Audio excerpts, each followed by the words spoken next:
नमस्कार साथियों, ज्ञान मित्रा में आप सबका स्वागत है। तो हम लोग पिछले क्लास में देखे थे 18 तारीख के फर्स्ट शिफ्ट का क्वेश्चन हम लोगों ने कर लिए थे। ठीक है, आरआरबी ग्रुप डी का। ठीक है, जो प्रीवियस ईयर यानी कि 2022 में पूछा गया था। ठीक है, उसका। तो चलिए आज हम लोग शुरू करते हैं सेकेंड शिफ्ट का। ठीक है, पहला क्वेश्चन पूछा गया था और हम लोग इसमें जीके जीएस और साइंस दोनों को लेके चल रहे हैं। ठीक है, पहला क्वेश्चन पूछा गया था, भारतीय राजभाषा अधिनियम इनमें से किस वर्ष पारित किया गया था? किस वर्ष पारित किया गया था? 1963 में। चलिए अगला क्वेश्चन है, दो तार ए और बी एक ही पदार्थ से निर्मित है, यानी कि इसका रो बराबर है और उनकी लंबाइयाँ भी समान है, उसकी लंबाई भी समान है, किंतु अनुप्रस्थ काट के क्षेत्रफल भिन्न भिन्न है, लेकिन क्रॉस सेक्शनल एरिया जो है वो डिफरेंट है। ठीक है, यदि तार ए का प्रतिरोध तार बी के प्रतिरोध का 9 गुना है, यानी कि बोला गया तार ए का प्रतिरोध R A is equal to 9 R B, ये बोला गया। तो ए की त्रिज्या और बी की त्रिज्या का अनुपात क्या होगा? देखिए त्रिज्या पूछ दिया है, यानी कि ये जो ए है, अभी ये ए से काम नहीं चलेगा, इसको निकालना पड़ेगा। तो हम लोग जानते हैं सर्कल का जो क्षेत्रफल होता है क्या होता है? पाई आर स्क्वायर। यहाँ पे पाई आर स्क्वायर लेके चलना पड़ेगा। ठीक है, चलिए इसको बनाते हैं। तो हम लोग को पता है कि यहाँ पे दो रेजिस्टेंस के बारे में दिया गया है। ठीक है, ए और बी के नाम से दिया गया। ठीक है, चलिए तो अगर हम लोग देखते हैं नॉर्मली रेजिस्टेंस फॉर्मूला क्या होता है, तो रेजिस्टेंस का फॉर्मूला होता है आर बराबर रो एल बटे ए। ठीक है, यहाँ पे बोल दिया गया रो सेम मटेरियल से बना है, या तो खत्म हो जाएगा, और ये जो है ना लेंथ भी बराबर दिया सबका, यानी कि लेंथ हम लोग यूनिट मान के चल सकते हैं। तो अब क्या होगा, आर बराबर हम लोग डायरेक्ट लिख सकते हैं 1/a, इस तरह से लिख सकते हैं आर बराबर, क्योंकि ये हो जाएगा। ये तो हो गया पहला कंडीशन। दूसरा ये आर ए कब हो गया, इसलिए आर बी बराबर भी हम लोग लिख सकते हैं, आर बी बराबर भी सेम कंडीशन आ जाएगा, एरिया ऑफ बी और ये एरिया ऑफ ए हो जाएगा। ठीक है, ये लिख सकते हैं। ठीक, अब अगर हम लोग आर ए बटे आर बी कर देते हैं, यानी कि अब दोनों को एक तरफ कर देते हैं, ठीक है, दोनों को बराबर इक्वल कर रहे हैं, तो अब हम लोग क्या करेंगे इसको? ठीक है, तो हम लोग लिख सकते हैं R A divided by R B is equal to area of B divided by area of A, इतना लिख सकते हैं। ठीक है, अब हम लोग को दिया गया है क्या कि आर ए का जो वैल्यू है वो है 9 आर बी के बराबर। ठीक है, 9 गुना इससे ज़्यादा है, इतना है। तो अब हम लोग area of B divided by area of A निकाल सकते हैं। कैसे? देखिए आर ए का वैल्यू इतना दे रखा है 9 आर बी, तो हम यहाँ पे इसमें पुट कर सकते हैं आर ए बटे R B is equal to area of B divided by area of A. अब आर ए का वैल्यू दे रखा 9 आर बी, तो इसको हटा के यहाँ पे हम लोग 9 आर बी लिख सकते हैं। तो ये आर बी से ये आर बी खत्म हो जाएगा, तो 9/1 हम यही वाला 9/1 यहाँ पे कर दिए हैं। ठीक है, क्योंकि एक स्टेप हम लेके चल रहे हैं। तो ये हो गया area of B divided by area of A, इतना दे रखा है, लेकिन हमको करना क्या है? एरिया ऑफ ए बटे एरिया ऑफ बी। तो एरिया ऑफ बी जस्ट इसका अपोजिट हो जाएगा, पलट जाएगा, एरिया ऑफ ए बटे divided by area of B. ये सब हम सब बता रखे हैं। ठीक है, अब देखिए एरिया हम बोले कि सर्किल का जो एरिया होता है ये होता है पाई आर स्क्वायर होता है। अब पाई आर स्क्वायर, तो पाई आर ए का स्क्वायर डिवाइडेड बाई, यहाँ पे लेके चल रहे हैं, देखिए आप लोग समझिए इसको ज़रा, ये वाला हम लेके चल रहे हैं। ठीक है, तो एरिया ऑफ ए कितना लिख सकते हैं? पाई आर ए का स्क्वायर लिख सकते हैं। एरिया ऑफ बी का क्या लिख सकते हैं? पाई आर बी का स्क्वायर लिख सकते हैं। ये पाई से ये पाई खत्म हो जाएगा। अब area of A divided by area of B का स्क्वायर दोनों में दिया रखा, अगर हम स्क्वायर को हटा दे रहे तो इधर आके रूट लग जाएगा, यानी कि यहाँ पे रूट लगा देंगे। अब यहाँ पे रूट लगेगा तो 1/3 हो जाएगा, 1/3, और यही वाला आंसर हो जाएगा आपका। यहाँ पे देखिए आंसर में यही वाला दिया रखा है। ठीक है, ये इजी क्वेश्चन है, बहुत कोई हार्ड नहीं है। सिर्फ यहाँ पे एक चीज़ दे रखा था कि आपको एरिया आर के रिस्पेक्ट में पूछ दिया था, इसका त्रिज्या के रिस्पेक्ट में पूछ दिया था। ठीक है, बाकी सब नॉर्मल था। देखिए नेक्स्ट क्वेश्चन है, मानव उत्सर्जन तंत्र का चित्र यहाँ पे दे रखा है। ठीक है, एक विकल्प का चयन कीजिए जो इसमें ए और बी द्वारा नामांकित भागों को कार्य, जो इसका जो ए और बी दो नाम दे रखा है और इसके कार्य के बारे में बताया गया। ठीक है, तो यहाँ पे देखिए क्या होगा, यहाँ से क्या होता है, किडनी में क्या होता है, यहाँ पे यूरिन का फॉर्मेशन होता है, यानी कि यहाँ पे मूत्र का उत्सर्जन होता है। ठीक है, यहाँ पे बनाता है, और ये जो डक्ट है यूरिनरी डक्ट इसको बोला जाता है। यूरिनरी डक्ट से इसी को जो यूरिन है उसको लेके कहाँ ले जाया जाता है? यूरिनरी ब्लैडर में ले जाया जाता है। तो अब हम लोग यहाँ पे क्या लिख सकते हैं? यहाँ पे अब ऑप्शन में आते हो, ऑप्शन में देखिए ना डायरेक्ट मिल जाएगा आपको। तो तीसरा नंबर में दे रखा है इसका सही, तो मूत्र का निर्माण होता है किडनी में, ये सही है। और मूत्र को संग्रहण के लिए ले जाने का जो यूरिनरी डक्ट होता है ये उसी का बारे में बताया गया। तो ए का नाम से ये आ जाएगा और बी से ये आ जाएगा। ठीक, चलिए अगला क्वेश्चन चलते हैं। निम्न में से कौन सा सर्वाधिक विद्युत धनात्मक तत्व है? देखिए विद्युत धनात्मक तत्व है, इलेक्ट्रोपॉजिटिव एलिमेंट के बारे में पूछा गया। ठीक है, तो इसका आंसर क्या हो जाएगा? सीजियम हो जाएगा। सीजियम के बाद होता है फ्रांसियम, सबसे ज़्यादा विद्युत पॉजिटिव। ठीक है, यानी कि इलेक्ट्रो पॉजिटिव एलिमेंट होता है। तो सबसे अधिक विद्युत धनात्मक क्या हो जाएगा? सीजियम हो जाएगा। उसके बाद अगर कुछ होगा तो फ्रांसियम हो जाएगा। लेकिन ये क्वेश्चन कभी कभी पूछा जाता है, इसको ये वाला जो अभी पूछा गया है। ठीक है, लेकिन जो सबसे ज़्यादा पूछा जाता है ना क्वेश्चन, वो पूछा जाता है इससे, सबसे अधिक विद्युत ऋणात्मकता यानी कि इलेक्ट्रोनेगेटिविटी। तो इसका जो होता है ना, एक सिंपल सा आप लोग एक ट्रिक याद रख लीजिए, phone call, FONCL, phone call. इसी से होता है सबसे ज़्यादा इलेक्ट्रोनेगेटिव किसका होता है? फ्लोरीन का। उससे कम किसका होता है? ऑक्सीजन का। उससे कम होता है नाइट्रोजन का। उससे कम होता है क्लोरीन का। फोन कॉल इसका एक ट्रिक है, इसको आप याद रख लीजिएगा।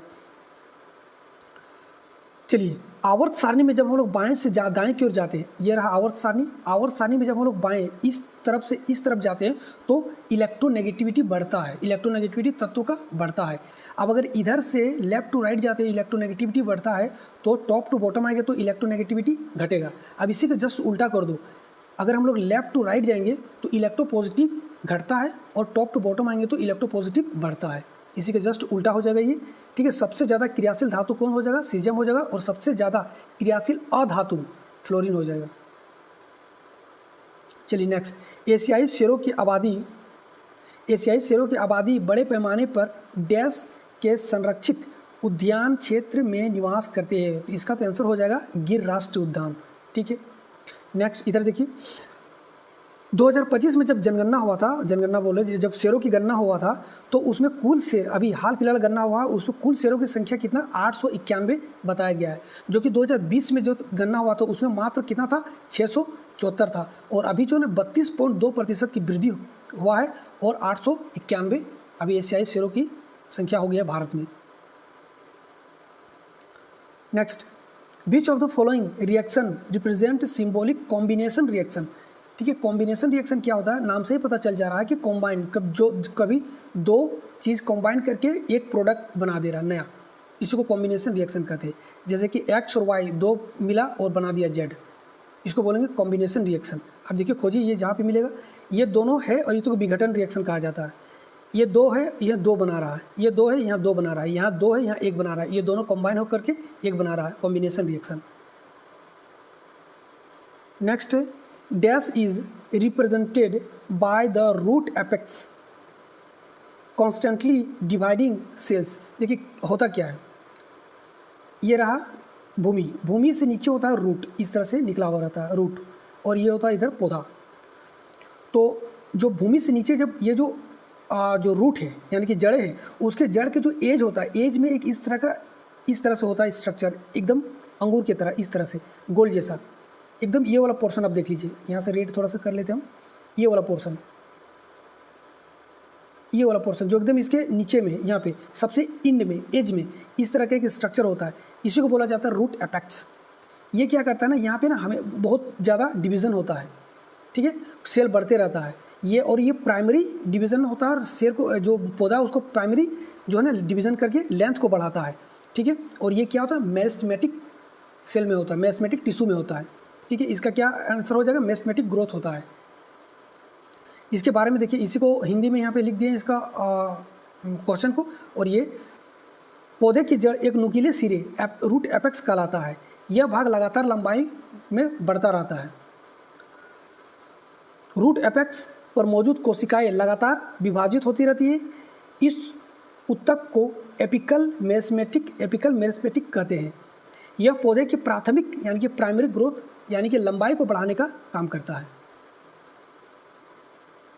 चलिए नेक्स्ट, कई प्रतिरोधों को समानांतर, देखिए सीरीज पैरेलल में लगाया गया, सीरीज में नहीं पैरेलल में लगाया, समानांतर क्रम में संयोजित करने को इनमें से किसके समतुल्य माना जा सकता है? किसके समतुल्य?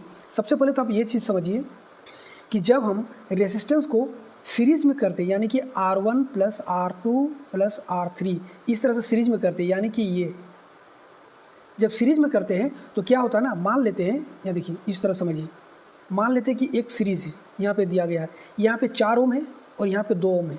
अब ये सीरीज कॉम्बिनेशन में दे रखा है, ठीक है, सीरीज कॉम्बिनेशन में, तो इसका समतुल्य प्रतिरोध यानी कि इसका इक्विवेलेंट रेसिस्टेंस कितना आ गया, तो हम लोग जोड़ देते हैं, R1 + R2 कर देंगे तो 4 और 2 6। अगर हम लोग सीरीज में रखते हैं तो 6 ओम आ रहा है। अब इसी को पैरेलल हम कर दे रहे हैं, ठीक है, सीरीज में था 6 ओम आया था, अब इसी को पैरेलल में करते हैं, ये पैरेलल कॉम्बिनेशन में कर दे रहे हैं। यहाँ पे था 4 ओम और यहाँ पे था 2 ओम। अब इसको पैरेलल कॉम्बिनेशन क्या होता है, 1/R1 बराबर 1/R2, यानी कि सीधा सीधा शॉर्ट में अगर आप लोग जानते हो तो डायरेक्टली इसको कर दीजिए, डायरेक्टली काट दीजिए यहाँ से, कितना हो जाएगा 2 ओम। यानी कि जब सीरीज में रहता है तो प्रतिरोध बढ़ता है, ठीक है, और जब हम लोग पैरेलल कॉम्बिनेशन करते हैं तो प्रतिरोध घट जाता है। अब यही चीज़ को पूछा गया है कि इसका जो है ना, इसमें किसके साथ मतलब ये मिल रहा है। तो और एक चीज़ यहाँ पे नोटिस कीजिए, हम पहले भी बता दिए थे ये पिछले क्लास में, कि जब तार की लंबाई को बढ़ाएंगे तो रेसिस्टेंस बढ़ेगा, जब तार की लेंथ को कम करेंगे तो रेसिस्टेंस क्या होगा, घटेगा। जब हम तार की क्रॉस सेक्शनल एरिया को, यानी कि ये रहा तार, क्रॉस सेक्शनल एरिया को बढ़ाते हैं तो रेसिस्टेंस क्या होता है, घटता है, और जब क्रॉस सेक्शनल एरिया को छोटा रखते हैं तो रेसिस्टेंस क्या होता है, बढ़ता है, ठीक है। तो अब यहाँ पे क्या हो रहा है, जब हम लोग पैरेलल कॉम्बिनेशन कर रहे हैं तो रेसिस्टेंस घट रहा है, रेसिस्टेंस घट रहा था। अब जब रेसिस्टेंस घट रहा है तो ये किसके साथ होगा, क्रॉस सेक्शनल एरिया को बढ़ाने के बराबर हो जाएगा, क्योंकि क्रॉस सेक्शनल बड़ी एरिया बढ़ाते हो तो रेसिस्टेंस घटता है। तो चालक की अनुप्रस्थ काट यानी क्रॉस सेक्शनल एरिया के क्षेत्रफल को बढ़ाने में इसी के साथ ये इसका सेम हो जाएगा। कौन सा अनुच्छेद जीवन और व्यक्तिगत स्वतंत्रता के संरक्षण से संबंधित है, कौन सा हो जाएगा इसका आंसर, अनुच्छेद 21। The formation of water from hydrogen and oxygen is example of, क्या होता है, हाइड्रोजन के 2 एटम और ऑक्सीजन के 1 एटम दोनों कॉम्बाइन करके बनाता है H2O। ये कौन सा हो जाएगा, कॉम्बिनेशन रिएक्शन का, कॉम्बिनेशन रिएक्शन का इसका एग्जाम्पल है। नेक्स्ट, औपनिवेशिक भारत, यानी कि औपनिवेशिक भारत किसको बोलते हैं, जब हम लोग अंग्रेज के गुलाम थे, जब अंग्रेजों के अधीन भारत देश था, तब उसको बोला जाता है औपनिवेशिक भारत। कि भारतीय आबादी का लगभग 85% का अर्थव्यवस्था का जो मुख्य स्रोत था वो क्या था, कृषि था। अगला क्वेश्चन है, 6 फेरों वाले, यानी कि फेरों का मतलब फेर का मतलब होता है, फेरों का मतलब होता है टर्न, ठीक है। तो 6 टर्न वाले धारावाही वृत्तीय वृत्ताकार कुंडली के कारण उत्पन्न चुंबकीय क्षेत्र यानी कि मैग्नेटिक फील्ड, समान धारा प्रवाह वाले एकल वृत्ताकार लूप के कारण उत्पन्न चुंबकीय क्षेत्र क्या होगा, यानी कि जो 6 टर्न वाले चुंबकीय वृत्ताकार चुंबकीय के कारण उत्पन्न जो मैग्नेटिक फील्ड होगा वो एकल के साथ जो उत्पन्न करेगा वो कितना होगा, ये पूछा गया, दोनों के बीच का ये पूछा गया है, ठीक है। तो हम लोग को पता है कि मैग्नेटिक फील्ड बी बराबर क्या होता है, मैग्नेटिक फील्ड बराबर क्या होता है, तो μ0 I / 2R होता है, ठीक है, ये होता है इसका फार्मूला।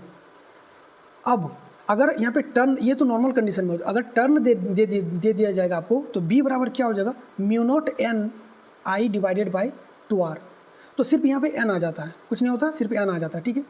अब यहाँ पे दे रखा है 6 टर्न, अगर हम यहाँ पे 6 टर्न करते हैं तो ये कितने के बराबर होता है, 6 गुना के बराबर हो जाएगा 1 का। इसमें कुछ भी नहीं था, सिर्फ आपको फॉर्मूला याद है कि नहीं, ये करने के लिए पूछा गया था।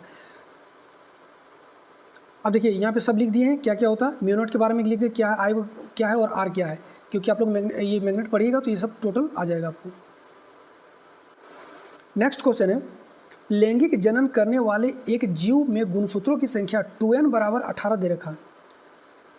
इनमें अलैंगिक गुणसूत्र ऑटोसोम की संख्या कितनी होगी, तो अलैंगिक गुणसूत्र की संख्या पूछिए। देखिए जब भी, अब यहाँ पे दे रखा क्या, 2n = 18 दे रखा है, 2n = 18 का मतलब सीधा है कि इस जो जीव के बारे में बताया गया है उस जीव में टोटल गुणसूत्रों की संख्या कितनी है, 18 है। बस इतना ये याद रखो कि इसमें कितना है, 18 है गुणसूत्रों की संख्या। तो बोला गया है कि अलैंगिक गुणसूत्र की संख्या कितना होगा ये बताइए। तो जब भी गुणसूत्र बनता है ना तो ये 2 तरह के गुणसूत्र से मिलकर बनता है। क्या क्या, एक तो होता है लैंगिक लैंगिक और एक होता है अलैंगिक। ठीक है, लैंगिक में हमेशा दो ही होता है, हमेशा दो ही होता है। कौन कौन सा होगा? तो या तो एक्स एक्स हो सकता है या तो फिर एक्स वाई हो जाएगा। ठीक है, हमेशा दो ही मिल के बनता है। ये एक हो गया, ये दो हो गया, ये एक हो गया, ये दो हो गया, हमेशा दो ही मिल के बनता है। अब अगर हमको यहाँ से दो अगर निकाल दे रहे हैं, लैंगिक गुणसूत्र को दो को निकाल दे रहे हैं, तो अलैंगिक गुणसूत्र कितना बच गया? 18 में से दो जाने से 16, 16 हो गया। इसका आंसर कितना हो जाएगा? 16। बंगाल में सामाजिक धार्मिक सुधार के प्रणेता राजा राममोहन राय द्वारा इनमें से किसकी स्थापना की गई थी? तो आत्म सभा की स्थापना किया गया था। अजैव निम्नीकरणीय प्लास्टिकों से संबंधित निम्नलिखित में से तीन कथन जंतु, पादप और हमारे आसपास के वातावरण पर उनके प्रभाव को दर्शाया गया है। असंगत कथन को चुनना है आपको। ठीक है, असंगत कथन। तो यह मृदा की उर्वरता की कम कर देता है, बिल्कुल ये सही है।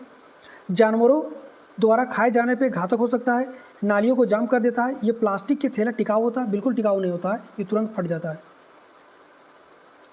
कुसुम, शीशम और अर्जुन और शहतूत किस प्रकार के वनस्पति के प्रमुख वृक्ष है? तो ये हो जाएगा उष्णकटिबंधीय पर्णपाती वन। नेक्स्ट है ए मेटालिक वायर हैविंग रेसिस्टिविटी, रो दे रखा है, having resistivity is cut into 4 equal part. देखो यहाँ बोला क्या गया है, क्वेश्चन में एकदम दम नहीं है। क्या बोला गया है कि ए मेटालिक वायर हैविंग रेसिस्टिविटी, रो दे रखा है इसका रेसिस्टिविटी को, is cut into 4 part, 4 part में इसको तोड़ा गया है, काटा गया है।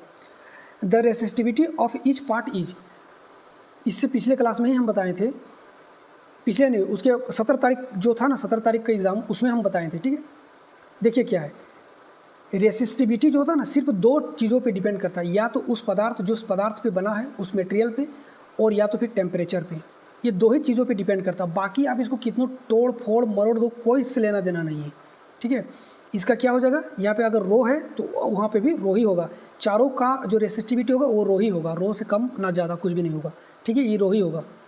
हाँ, अगर टेम्परेचर अगर बढ़ाया घटाया होता तो रो चेंज हो जाता, या फिर इसका मटेरियल चेंज करेंगे तो भी रो चेंज हो जाएगा। बस दो ही चीज़ पे डिपेंड करता है। चलिए अगला क्वेश्चन है, डैश का रासायनिक नाम कैल्शियम सल्फेट डाइहाइड्रेट है। तो आप लोग को पता होगा कि जिप्सम CaSO4.2H2O, इसका हो जाएगा नाम क्या, कैल्शियम सल्फेट डाइहाइड्रेट। डाई बोला है यानी कि 2, हाइड्रेट है। अब इसी को जिप्सम को जब 140 से 150 डिग्री सेंटीग्रेड पे हम लोग गर्म करते हैं तो पेरिसोप्लास्टर बनता है, यानी कि CaSO4.12H2O बन जाता है। ये होता है पेरिसोप्लास्टर का फॉर्मूला, ये होता है जिप्सम का फॉर्मूला। नेक्स्ट है oral contraceptive pills walk bye stopping, जो महिलाओं के द्वारा गर्भनिरोधक के तौर पे जो पिल्स लिया जाता है वो क्या काम करता है अंदर में जाके, ये पूछा गया है। ये करता है कि जो है ना फर्टिलाइजेशन, इसको रोक देता है, इसको होने नहीं देता। ठीक है, इसका आंसर क्या हो जाएगा, ओव्यूलेशन एंड फर्टिलाइजेशन को स्टॉप कर देता है। लेंस द्वारा उत्पन्न आवर्धन, यानी कि एम के बारे में पूछा, आवर्धन किसके बराबर होता है? हम लोग मालूम है एम बराबर क्या होता है, height of image divided by height of object, या फिर भी इमेज डिवाइडेड बाय ऑब्जेक्ट, यही तो होता है। अब ये या तो आपको ये दे दे, ये वाला क्वेश्चन देगा, या तो आपको ऑप्शन में ये दे या फिर ये दे, दोनों में से कोई भी दे। तो यहाँ पे कौन सा दे रखा है, भी बटे यू दे रखा है, आंसर यही हो जाएगा। निम्नलिखित में से कौन सा शहर मुगल साम्राज्य द्वारा नियोजित पहला शहर था? कौन सा था? फतेहपुर सीकरी। फतेहपुर सीकरी को कौन बसाया था, आप लोग ये कमेंट में बताइएगा। निम्न में से गलत कथन की पहचान कीजिए, आपको गलत कथन की पहचान करना है। देखिए ये क्वेश्चन जो है ना, अभी तक जितना भी क्वेश्चन था सब रिपीटेड क्वेश्चन उठा पटक रहा था। अभी ये क्वेश्चन एक थोड़ा हमको नया मिला है। देखिए क्या है, इसका हिंदी नाम तो मत ही पढ़िएगा, बहुत ज़बरदस्त है। इसका इंग्लिश में गुरुत्वानुवर्तन का मतलब होता है जियोट्रोपिज्म, और प्रकाशानुवर्ती इसका मतलब होता है फोटोट्रोपिज्म। ठीक है, तो ये जियोट्रोपिज्म हो गया और ये फोटोट्रोपिज्म। आप लोग भी इसका अंग्रेजी में ही नाम रखिए, याद बेहतर रहेगा। होता क्या है, जब जड़ों माफ कीजिएगा, जब पौधे के पार्ट, कोई भी पार्ट जब प्रकाश की ओर मूव करता है यानी कि बढ़ता है, ठीक है, तो उसको बोलेंगे फोटोट्रोपिज्म। कोई भी पार्ट, पत्तियाँ हो गया, तना हो गया, तो इसमें कौन सा पार्ट पड़ता है आपको मालूम होगा? पत्तियाँ हो गया, तना हो गया, फल फूल, ये सब किधर जाता है? प्रकाश की ओर, यानी कि इसको हम लोग बोलेंगे फोटोट्रोपिज्म। और फिर वो जो पौधा है उसके कुछ ऐसे पार्ट जो प्रकाश से दूर भागता है, अंधेरे की ओर भागता है, जैसे कि जड़, इसको बोलेंगे जियोट्रोपिज्म। ठीक है, तो यही वाला बोला कि निम्न में से गलत की पहचान कीजिए। अब देख लीजिए, पढ़िए, ये बता दिया, अब आपका आंसर आ जाएगा। जड़ों के भूमि के नीचे की ओर बढ़ने की, और यहाँ पे क्या बोला गया? गलत की पहचान करना। ठीक है, तो जड़ों के भूमि के नीचे की ओर बढ़ना जियोट्रोपिज्म कहलाता है। बिल्कुल ये सही है, जियोट्रोपिज्म कहलाता है। सूरजमुखी एक प्रकाशानुवर्ती यानी कि फोटोट्रोपिज्म है। बिल्कुल ये सही है, फोटोट्रोपिज्म सूर्य की ओर बढ़ता है। और जड़ें पृथ्वी के अंदर यानी कि नीचे की ओर ग्रेविटेशनल फोर्स के कारण नीचे की ओर जाता है, यानी कि ये किधर बढ़ता है? जियोट्रोपिज्म हो जाएगा। तीसरा है पराग नलिकाओं की बीजांड की ओर वृद्धि गुरुत्वाकर्षण, नहीं, बिल्कुल नहीं, ये फोटोट्रोपिज्म हो जाएगा। ये जितने भी बीजांड होता है ये तो ऊपर की ओर होता है ना, तो इसका आंसर कौन सा आ गया? मिल गया आपको, ये तीसरा नंबर ही हो जाएगा।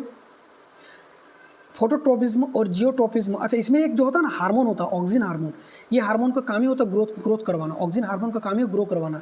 ठीक है, ये क्या करता है? ये प्रकाश से दूर भागता है और जिधर अंधेरा रहेगा वहाँ पे जाके डिपॉजिट होने लगता है। बाकी ये पूरा का पूरा जितना पॉइंट है सारा हम जो बताएं ये लिख दिए, आप लोग इसको एक बार पढ़ लीजिएगा।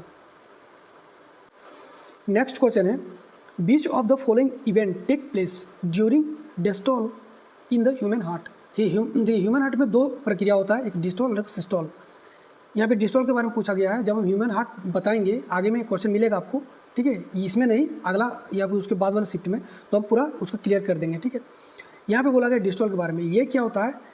ये होता है कि ब्लड जो है ना इसमें इंटर करता है किसमें? वेंट्रिकल में। ठीक है,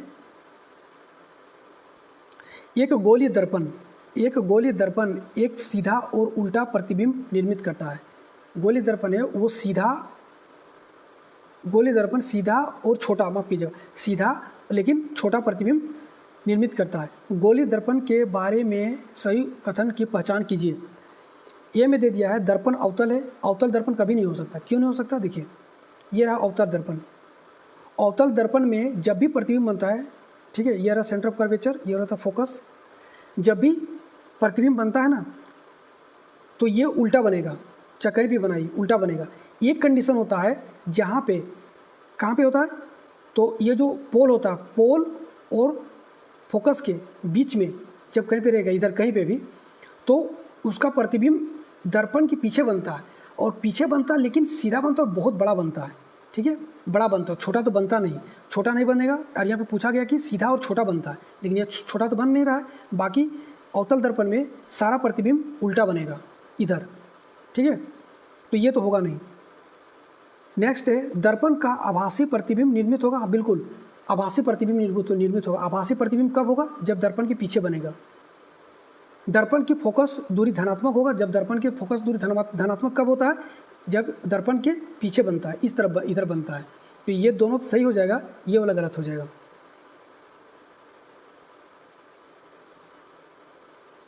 किसी तारे की स्थिति में थोड़ा थोड़ा परिवर्तन प्रतीत होता है, इसका क्या कारण है? इसका कारण है कि वायुमंडलीय की भौतिक स्थितियां बदलती रहती हैं।